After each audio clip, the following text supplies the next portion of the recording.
Section 4, Reflections.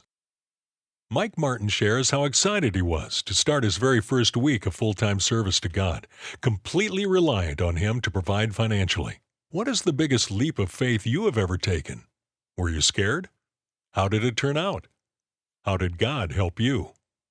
The author tells a unique testimony about when his youngest son, Michael, asked to be saved because he felt as though he had seen the devil in the pepper shaker and Jesus in the salt shaker.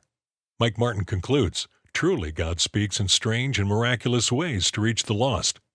Has God ever spoken to your heart or taught you a spiritual principle through unexpected ways, like a secular song or movie, nature, a sign on the road, or a comment from a stranger?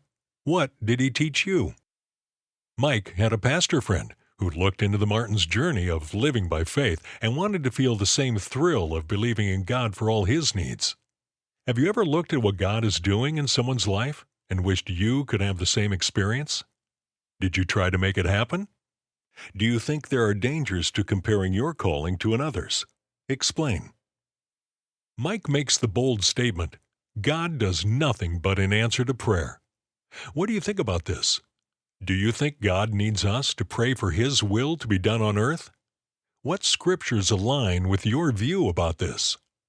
When the Martins were experiencing the blessing of the Lord for the Ford car, Mike was convicted in his heart because he had been harboring disappointment that God had not answered his prayer the way he wanted. He had been praying for a brand new car, not a used one, and this disappointment actually stopped the flow of receiving the final offering for the full payment. Has there been a time in your life when you prayed for a specific issue and God decided to answer it in a different way than you had wanted? Were you grateful? Or like Mike, did you harbor disappointment? In the end, was God's way of blessing you better than what you expected?